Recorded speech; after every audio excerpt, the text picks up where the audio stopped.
नमस्कार, आप देख रहे हैं स्वराज एक्सप्रेस पर किसान बुलेटिन और मैं हूं आपके साथ अनिका आर्यन। सबसे पहले सुर्खियों पर एक नजर। छत्तीसगढ़ में पूर्व पीएम राजीव गांधी की पुण्यतिथि पर किसान न्याय योजना की शुरुआत। मक्का और धान किसानों को प्रति एकड़ मिलेंगे 10-10 हजार रुपए। सीएम बघेल ने कहा, फसलों की खरीद पर दिया जाएगा जोर। मध्य प्रदेश में किसानों की मर्जी के बगैर काटा जा रहा है फसल बीमा का प्रीमियम। बैंक अधिकारियों का दावा, नहीं है फसल बीमा को स्वैच्छिक किए जाने की जानकारी। फरवरी में ही फसल बीमा को स्वैच्छिक कर चुकी है केंद्र सरकार। राजस्थान के 16 जिलों तक फैला रेगिस्तानी टिड्डियों का प्रकोप। मध्य प्रदेश के नीमच, उज्जैन और देवास में दिखी टिड्डियां। नियंत्रण न होने पर फसलों के लिए आपदा बन सकती हैं टिड्डियां। लॉकडाउन के बाद मजदूरों के पलायन से पंजाब के धान किसान परेशान। धान की रोपाई में मजदूरों की कमी बन सकती है बाधा। इससे निपटने के लिए किसान धान की सीधी बिजाई पर दे रहे हैं ध्यान।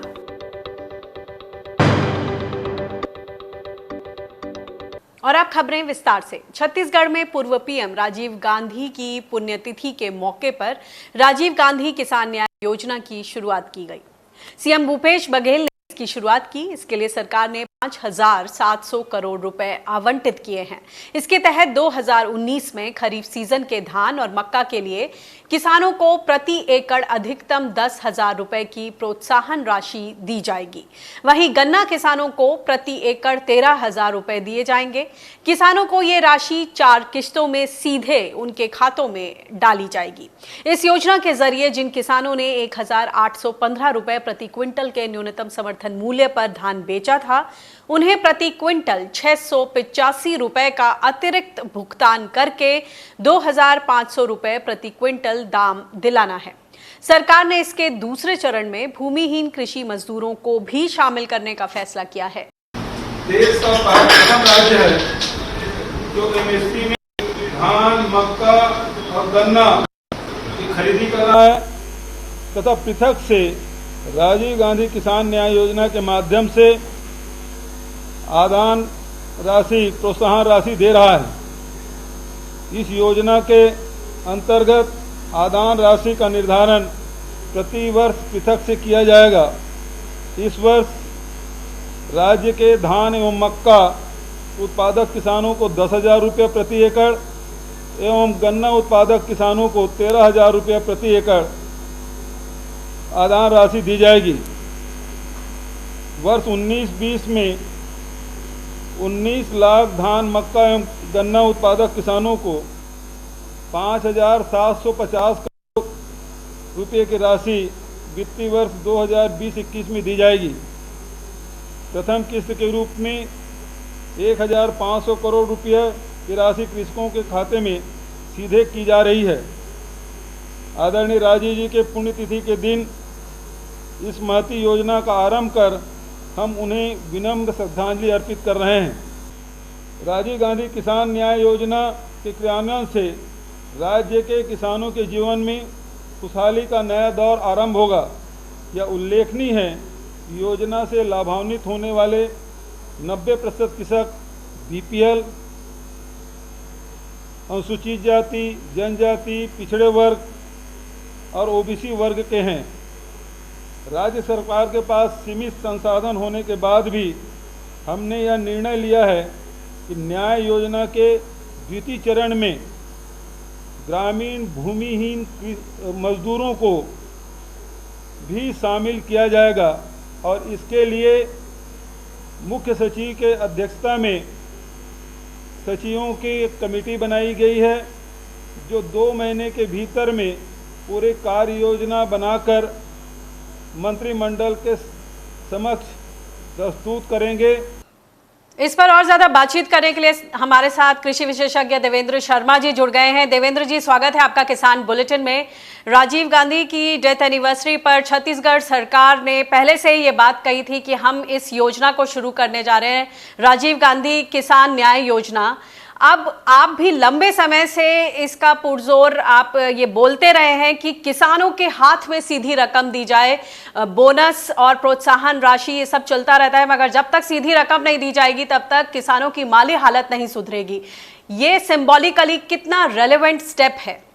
मुझे लगता है कि ये छत्तीसगढ़ का जो एक प्रयास है ये बहुत ही महत्वपूर्ण है और इसमें सराहने की तो पूरी गुंजाइश है, क्योंकि ये पहली बार छत्तीसगढ़ ने शायद ये कोशिश की है कि एक डायरेक्ट इनकम सपोर्ट जो है किसानों को दी जाए और 10,000 रुपया पैडी फार्मर्स को और 13,000 रुपया शुगर केन फार्मर्स को और 19 लाख फार्मर्स को जो ये कवर कर रहे हैं। ये बहुत ही सराहनीय योग जो कार्य है इनका स्टेट गवर्नमेंट का। और जैसा आपने कहा कि मेरा बहुत प्रयास रहता था कि भाई अगर किसानों की जो माली हालत है उसको देखते हुए जो उनकी सपोर्ट करने की जरूरत है, तो कोई और चारा दुनिया में कोई नहीं है सिवाय हम किसानों को डायरेक्ट इनकम सपोर्ट दें। तो कई राज्यों ने आपने देखा है पहले अलग अलग तरीके से आपने एक डायरेक्ट इनकम सपोर्ट देने की बात की है, लेकिन छत्तीसगढ़ ने इसमें बड़ा ही योगदान जो आज से शुरुआत हो रही है, मुझे लगता है कि बहुत बड़ा योगदान वो इस प्रोसेस में होगा। जी, एक और बात बताएं कि जब भी बातचीत हुई है हाल ही में, जो कोविड को देखते हुए जो राहत पैकेज सामने रखा गया, इसमें लगभग हर तरफ से ये आवाज आ रही थी कि हाथ में सीधी रकम दी जाए, और उस पर निर्मला सीतारमण जी का या फिर जो एक्सपेंडिचर सेक्रेटरी हैं उनका ये मानना है कि ये हम सेल्फ रिलायंट इंडिया को बनाने की बात कर रहे हैं, ये खाली कोविड से रिलेटेड पैकेज नहीं है। निर्मला जी का कहना है कि इसमें ओवरलैपिंग ना हो अगर हम सहायता, सीधी सहायता या धनराशि की बात करें, इसलिए हमने उससे बचने के लिए इंस्टीट्यूशनल जो संस्थागत कर्ज देने की बात है उसको आसान बनाया है। इस पर आपकी क्या राय? देखिए, दुनिया में सभी जो इम्पोर्टेंट इकोनॉमिस्ट हैं जो इंडिया पे नजर रखे हुए हैं, और भी जो देश में भी बहुत सारे लोग जो इस बात को बहुत सफाई से मानते हैं और बड़ा क्लियर फोकस है कि अगर इस समय कोविड के टाइम पर सपोर्ट होनी है तो वो गरीबों की, और जिसमें किसान भी शामिल हैं, उनको डायरेक्ट इनकम सपोर्ट देनी पड़ेगी।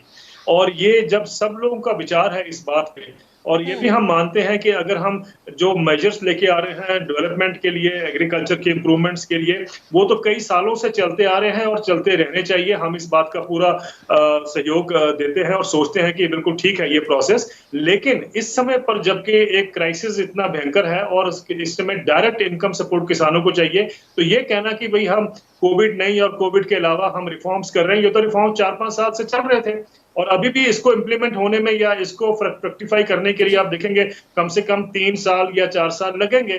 तो आज जो किसान की दिक्कत है वो 3-4 साल कैसे इंतजार करेगा? तो मुझे लगता है कि इस समय पर हर एक का अप्रोच जो होना चाहिए सरकारों का वो ये होना चाहिए। आपका कहना है कि फौरी तौर पर, जी बिल्कुल, फौरी तौर पर राहत देने पर क्या? और इसके साथ एक और बात सामने आती है कि जैसे निर्मला सीतारमण जी ने कहा कि डेटा हमारे पास नहीं है। अगर हम किसान सम्मान निधि की बात करें तो वहां भी सत्यापन को देखते हुए जितनी दिक्कतें आ रही हैं, लोगों को मुकम्मल फायदा नहीं पहुंच पा रहा है। क्या आप देखते हैं कि इस तरह की दिक्कतें यहां भी आ सकती हैं, जो डेटा ओवरलैपिंग है और उससे जुड़ी जो सारी दिक्कतें हैं, इस सब के बीच क्या यहां पर कुछ दिक्कत आप देखते हैं और उसमें किस तरह के सुधार की और इमीडिएट काम करने की जरूरत है? देखिए, जहां तक छत्तीसगढ़ सरकार का जो प्रयास है, मुझे नजर आता है कि वो जितने उनके लिमिटेड रिसोर्सेज हैं उसके हिसाब से वो प्रयास कर रहे हैं। तो उन्होंने 19 लाख किसानों को कवर किया है इस बार। हो सकता है कि अगली बार उनके रिसोर्सेज अगर ज्यादा हों या सरकार, सेंट्रल गवर्नमेंट मदद करती है तो शायद ये हो सकता है कि उनका जो टोटल फार्मिंग लॉट है 30 लाख के करीब किसान हैं, तो उन सबको भी वो मिल सकता है। ये तो मैं मानता हूँ, लेकिन मेरा ये मानना है कि जब भी आपने डायरेक्ट इनकम सपोर्ट देनी हो तो उसमें एक जो ध्यान रखने वाली बात यह है कि वो फेयर हो और नॉन डिस्क्रिमिनेटरी हो। इसके लिए हमें कोशिश करनी चाहिए अक्रॉस द स्पेक्ट्रम या अक्रॉस द बोर्ड सबको मिले वो एक। अगर ये 10,000 रुपया जो हम पैडी के किसानों को दे रहे हैं और ये कह रहे हैं कि जिन्होंने पिछले साल जिन्होंने अपना मिनिमम सपोर्ट प्राइस पर पैडी बेचा था, वो जो गैप रह गया था 2500 रुपये सरकार का जो अनाउंस प्राइस और जो मिनिमम सपोर्ट प्राइस है वो सरकार दे रही है। कैपिंग की है उन्होंने 10,000 रुपए प्रति एकड़ के हिसाब से, वो ठीक है। लेकिन कहीं ना कहीं हमें ये सोचना पड़ेगा कि अगर हम सब किसानों को बेनिफिट करना चाहते हैं, चाहे वो पैडी के हों चाहे वो और भी फसलों के हों, तो हम ऐसा एक न्यूनतम मूल्य रख लें जो सभी को अक्रॉस दिस बोर्ड मिल जाए। उससे क्या होता है कि कम से कम ये सवाल जो है कि भाई आपकी जो आइडेंटिफिकेशन थी वो ठीक तरीके से नहीं हो सकी या उसमें कुछ गैप्स रह गए, ये सब बातें जो है उससे कवर अप हो जाती हैं। जैसे पीएम किसान स्कीम में देखें तो ये ठीक है कि आपने पर फार्मर के हिसाब से वो पैकेट दिया है, लेकिन अगर हम उसमें टेनेंट फार्मर्स को भी जोड़ देते हैं तो मुझे लगता है कि वो सारी श्रृंखला जो है वो कंप्लीट हो जाती है। और वो अब तो एक्सपीरियंस हो गया, हमें 1 साल से ज्यादा का एक्सपीरियंस हो गया है पीएम किसान में। मुझे लगता है कि एक्सपीरियंस से ही हम बहुत कुछ सीखते हैं और ये आस्ते आस्ते परफेक्ट होता जाएगा, इसमें जो फाइन ट्यूनिंग है वो होती जाएगी।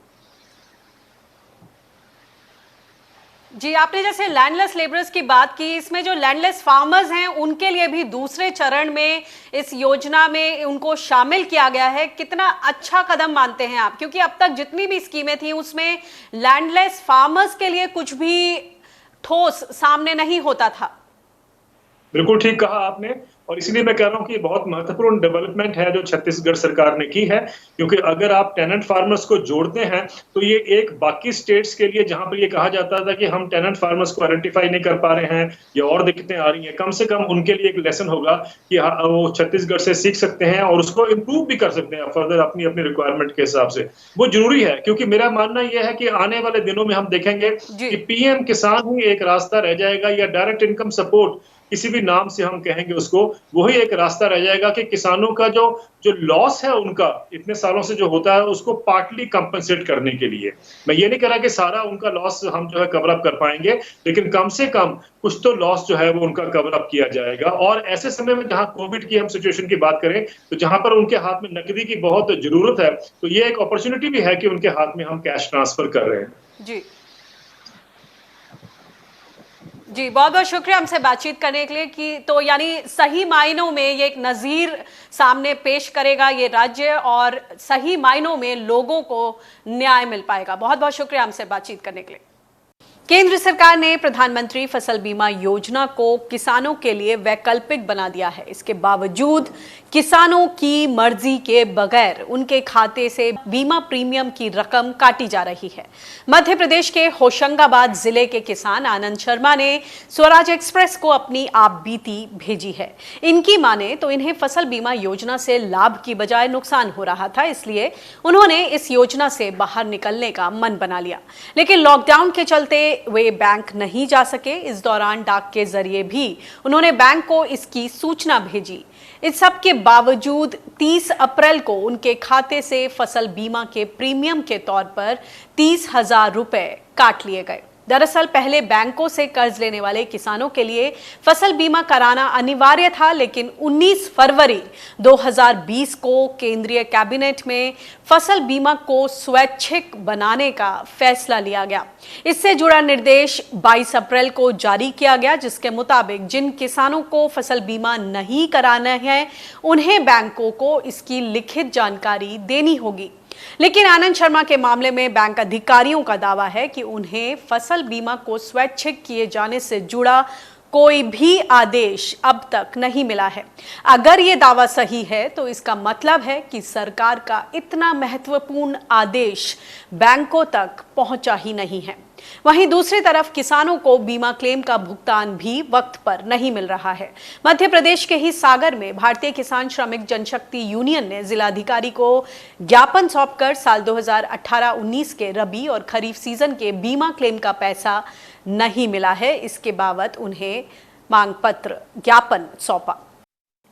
और फसल बीमा को स्वैच्छिक बनाया है सरकार ने, लेकिन हमारे सामने ये केस स्टडी है। हमारे साथ एक किसान भाई हैं मध्य प्रदेश डिस्ट्रिक्ट होशंगाबाद तहसील सोहागपुर से, आनंद शर्मा जी, जिनके खाते से फसल बीमा का 30,000 से ज़्यादा की रकम अप्रैल महीने में कट गई। आइए सबसे पहले उनसे जानते हैं कि क्या है ये पूरा मामला और वो इसके बारे में कैसी सोच रख रहे हैं।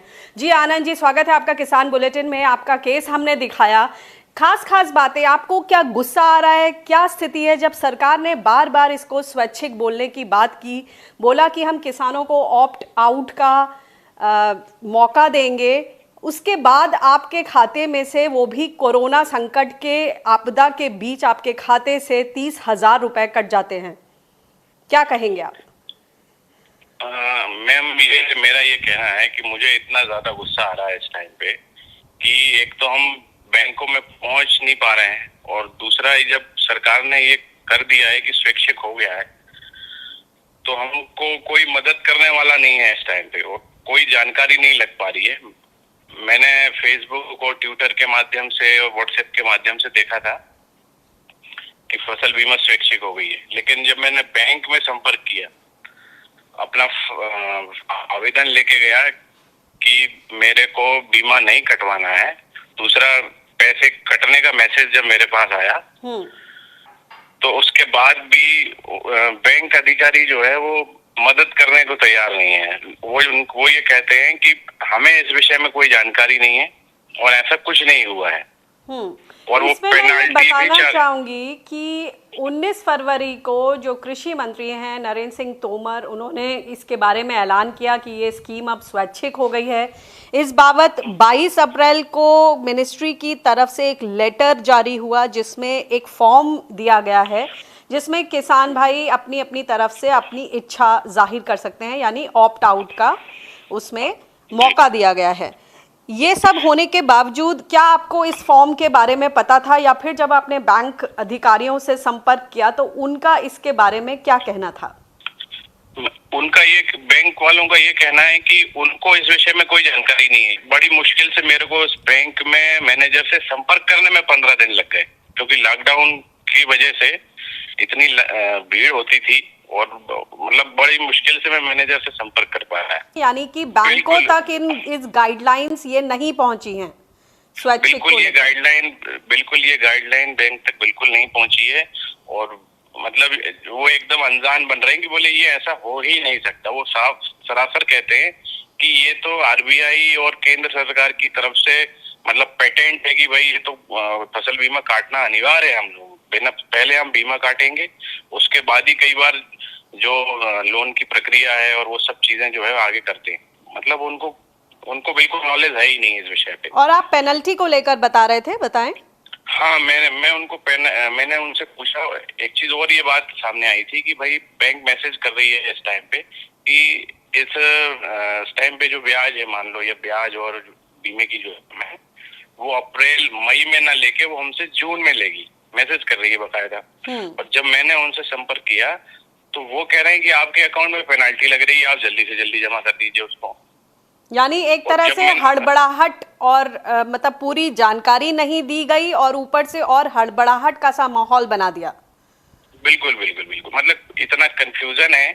कोई किसी भी विषय, मतलब बड़ी मुश्किल से तो मैं बैंक में संपर्क कर पाया, और उसके बाद भी फिर उन्होंने कहा कि बोले आप लेटर, मतलब मेरा फॉर्म तो उन्होंने एक्सेप्ट ही नहीं किया। मतलब अपन बोलते हैं कि यार कोई भी कागज वापस नहीं कर सकता, कोई भी सूचना है वो अपने ऊपर अधिकारी को भेजते या कुछ भी।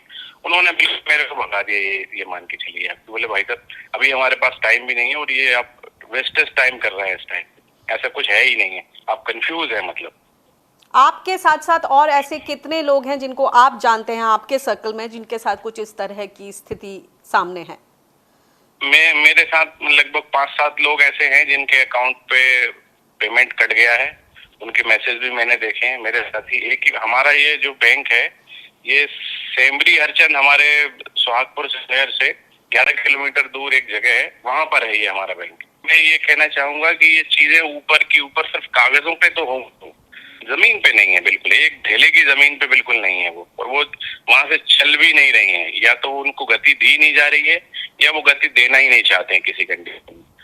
मतलब नीचे या तो वो या आ भी जाती है तो उसको मतलब क्या सोच रहे हैं बिल्कुल कुछ समझ में ही नहीं आ रहा। मतलब बेवकूफ बना रहे हैं, ऐसा लग रहा है, बिल्कुल जबरदस्त बेवकूफ बना रहे हैं हमें।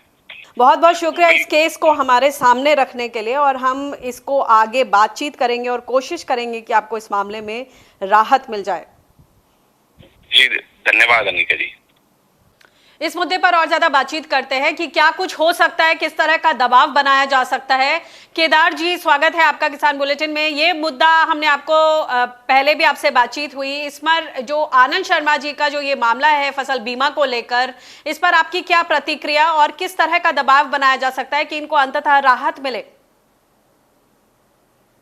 देखिए, ये मात्र भारत में एक आनंद शर्मा जी नहीं है, ये भारत में पूरे करीब करीब जो 4 करोड़ 4.5 करोड़ लोगों का जो बीमा होता है, वो सारे लोग आनंद शर्मा जी की तरह, किसी को नहीं पता है भारत में कि प्रधानमंत्री जो फसल बीमा योजना है उसको स्वैच्छिक बना दिया है। और उस स्वैच्छिक बनाने के पीछे एक है कि आप एक फॉर्म भर के बैंक को दीजिए तो आपका प्रीमियम नहीं कटेगा। ये एक तरह का किसानों को पूरा गुमराह किया गया है। कई साल से जिस तरीके से आप देख रहे हैं, हर न्यूज़पेपर ने, हर देश के बड़े बुद्धिजीवी ने, हर एनालिस्ट ने, हर इकोनॉमिक्स जानने वाले व्यक्ति ने यह कहा था कि फसल बीमा से किसानों को फायदा नहीं हो रहा है, इंडस्ट्री को फायदा हो रहा है। कई हजार करोड़ की जो प्रॉफिटेबिलिटी आई है वो उनके पास आई है। इससे बचने के लिए किसानों की आंख में धूल झोंका जाता था पहले, अब तो इन्हें मिर्ची झोंक दी है इसके नाम से। इनने सिर्फ ये दिया है कि प्रधानमंत्री ये बताइए कि जो ऑप्ट आउट ऑप्शन देने की बात है उसमें फॉर्म में बोला गया है कि किसान अपनी तरफ से ऑप्ट आउट कर सकते हैं, मगर क्या आपको लग रहा है जिस तरह का ये पूरा वाकया हुआ है कि सरकार इसको लेकर संजीदा है? ऑप्ट आउट का ऑप्शन भले ही दिया है मगर उसके बारे में कोई जागरूकता अगर ग्राउंड तक नहीं है, बैंक के अधिकारियों को नहीं है, कोई सर्कुलर नहीं है, तो ऐसे में ये कैसे संभव हो पाएगा? देखिए, एक दिन में ये ग्रास रूट तक पहुंचने वाली बात करने वाले लोग अभी इतने दिन हो चुके हैं, उसके बाद भी आज तक किसानों तक या बैंक तक या जिम्मेदार जो कृषि विभाग है, इसका नोडल एजेंसी है, उस तक आज तक कोई खबर नहीं आई है और उसके ऊपर कोई प्रचार प्रसार इनने किया नहीं। जबकि हम जानते हैं कि ये प्रचार प्रसार की सरकार है, हर चीज को बड़े गाजे बाजे के साथ में लोगों तक पहुंचाती है, परंतु ये पहली बार हुआ है कि इसमें ये कुछ भी बताने को तैयार नहीं है। इसका मतलब ये है कि ये किसानों के साथ इसमें एक और छलावा करना चाहते हैं, अपनी दोस्त और पूंजीपति कंपनियों को सिर्फ प्रॉफिट करने के लिए। ये कागज पे हमारे को फायदा दिखा रहे हैं, वास्तविकता में फायदा तो कंपनियों का है। एक और शिकायत आई है मध्य प्रदेश में, कुछ किसानों ने कहा है कि सागर जिले के कुछ तहसीलों में मिल गया 2018-19 का बीमा, लेकिन जैसी नगर और राहतगढ़ जैसी तहसीलों में अब तक कोई फायदा नहीं पहुंचा है, सीसीई के दस्तावेज पहुंच गए।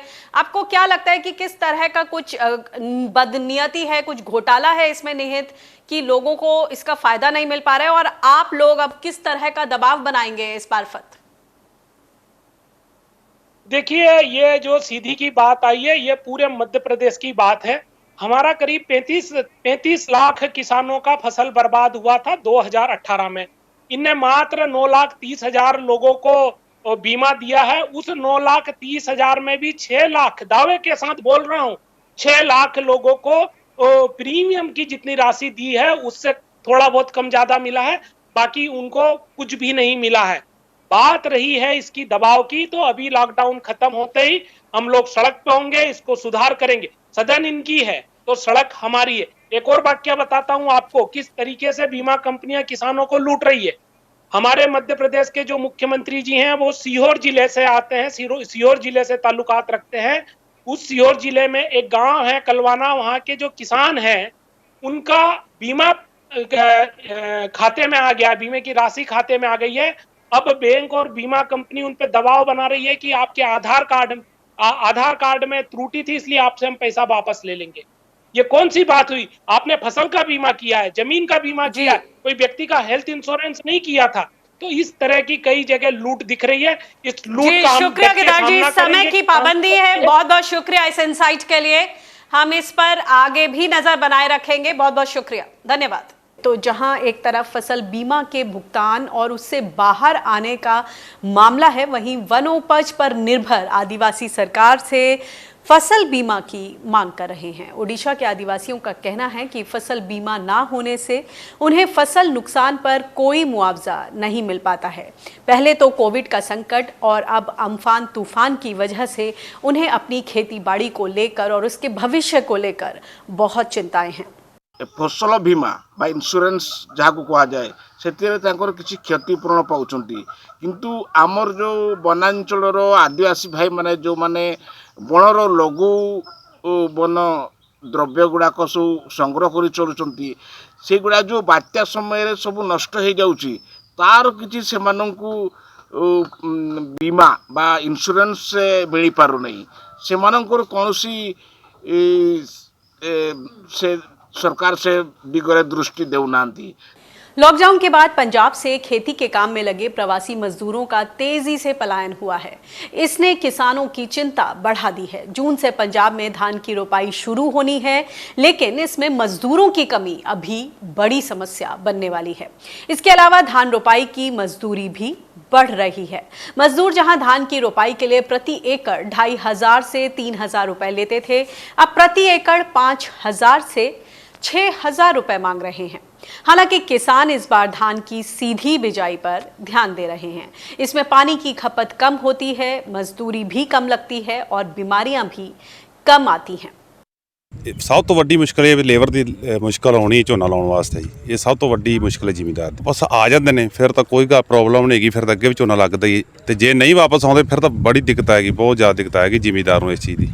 राजस्थान में रेगिस्तानी टिड्डियों का प्रकोप लगातार बढ़ता जा रहा है। ये अब बाड़मेर, जैसलमेर होते हुए जोधपुर, नागौर, अजमेर, सीकर, झुंझुनू, चुरू, दौसा, करौली, प्रतापगढ़, टोंक, सवाई माधोपुर और जयपुर तक फैल गया है। इनका प्रकोप देखते हुए सीएम अशोक गहलोत ने मुख्य सचिव को टिड्डी नियंत्रण के लिए प्रभावी कार्य योजना बनाने के निर्देश दिए हैं। इसके अलावा केंद्र सरकार से भी टिड्डी नियंत्रण के लिए साधन संसाधन मुहैया कराने की मांग की है। ये टिड्डी का जो दल है इतनी आगे तक पहुंच चुका है और केंद्र सरकार का एक अलग विभाग होता है। राजस्थान सरकार ने पहले भी उनसे आवेदन किया, लेकिन अब क्योंकि संकट बहुत है, किसान गरीब वैसे ही पिस रहा है, इस टिड्डी से और नुकसान ना हो टिड्डी से, इसलिए हम कोशिश कर रहे हैं कि भारत सरकार और अधिक पैसा, साधन, सामग्री, मशीन भेजे और एक युद्ध स्तर पर इसको टैकल करना पड़ेगा, क्योंकि ये अब जयपुर तक पहुंच चुका है, जयपुर के आसपास के इलाकों में। तो मैं बहुत चिंतित हूँ। मैं उम्मीद करता हूँ कि बहुत जल्द इसका कोई ना कोई रास्ता निकलेगा। और बाड़मेर में जो किसान टिड्डियों की वजह से परेशानी झेल रहे थे, उन्होंने हम अपने वीडियोस बना के भेजे, जिसे हमने स्वराज एक्सप्रेस के किसान बुलेटिन में दिखाया। टिड्डियों की क्या परेशानी है और किस तरह से जो स्थानीय प्रशासन के साथ मिलकर कृषि विभाग उन पर काबू पा रहा है, लेकिन उसमें किस तरह की ज़मीनी दिक्कतें हैं, इन सब को लेकर हमने वो वीडियो क्लिप्स आपको दिखाई थी। उसी से जुड़ी एक और वीडियो क्लिप हमें किसान भाई ने भेजी है कि किस तरह से हमने जब ये खबर अपने चैनल पर दिखाई तो उसकी वजह से किस तरह से चीज़ें हरकत में आई और एक्शन लिया गया। आइए सुनते हैं। किसान बुलेटिन और खासकर एनिका एरन मैडम को धन्यवाद देना चाहता हूं कि उन्होंने हमारे यहाँ हुए टिड्डी हमले की खबर दिखाई और कल इस खबर का असर हुआ, क्योंकि यहाँ के राजस्थान के राजस्व मंत्री श्री हरीश जी चौधरी ने एक पत्र लिखकर माननीय मुख्यमंत्री को अवगत कराया है कि यहाँ पर संसाधनों की कमी है, जिसके कारण टिड्डी हमले के बाद नियंत्रण में बहुत मुश्किल सामने आ रही है। तो उसके बाद मुख्यमंत्री से उन्होंने ये मांग रखी है कि किसानों को ट्रैक्टर माउंटेड मशीनें उपलब्ध कराई जाए, क्योंकि यहाँ पर इसकी उपलब्धता तो बहुत कम है। तो मैं पुनः किसान बुलेटिन की पूरी टीम को धन्यवाद देना चाहता हूँ कि आपने हमारे इस इलाके की ये बहुत बड़ी समस्या है, इसकी खबर दिखाई। किसान बुलेटिन में फिलहाल इतना ही। देश दुनिया की ताजा तरीन खबरों के लिए आप बने रहिए स्वराज एक्सप्रेस के साथ। मुझे दीजिए इजाजत। नमस्कार।